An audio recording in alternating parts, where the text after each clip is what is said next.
Just days after the U.S. and Taliban announced the terms of a deal lauded as a foundation for peace, Afghanistan is once more embroiled in deadly violence.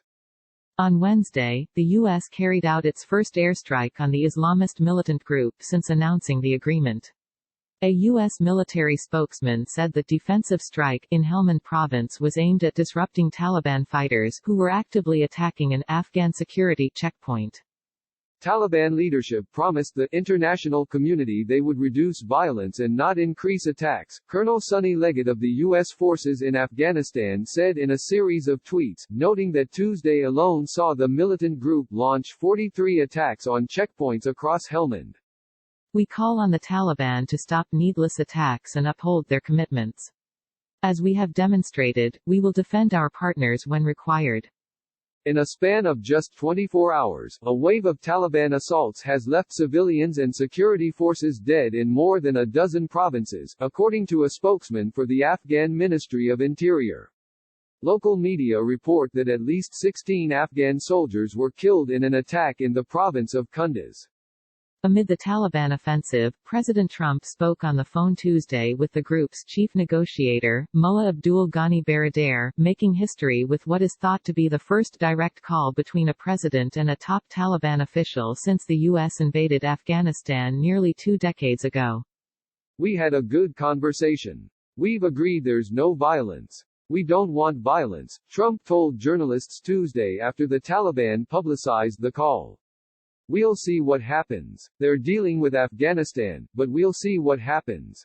The White House has not officially released a readout, but the Taliban, in its own summary of the 35-minute conversation, says the president commended Baradar. You are a tough people and have a great country, and I understand that you are fighting for your homeland, Trump told the Taliban official, according to the group's readout. We have been there for 19 years and that is a very long time, and withdrawal of foreign forces from Afghanistan now is in the interest of everyone. More than 2,400 Americans have died in Afghanistan since the U.S. invaded the country with the intent to overthrow the Taliban, which had harbored Osama bin Laden, leader of al-Qaeda and orchestrator of the September 11, 2001 attacks. The financial cost of the war has been estimated at roughly $1 trillion.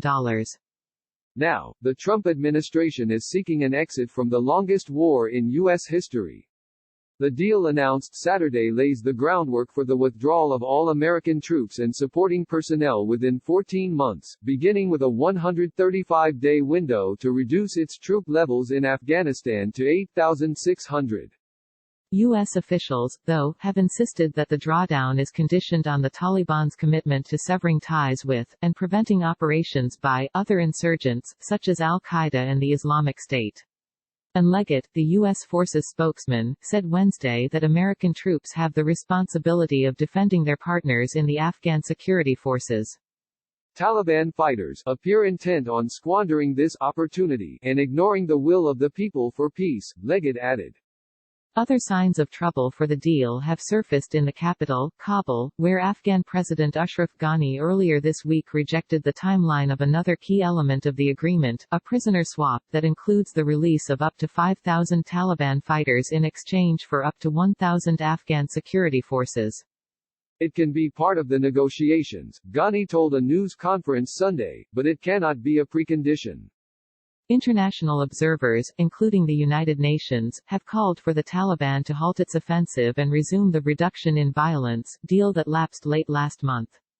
The partial truce, according to the UN assistance mission in Afghanistan, is necessary to maintain an environment conducive to the start of intra-Afghan negotiations, which should lead to a permanent ceasefire and a lasting political settlement.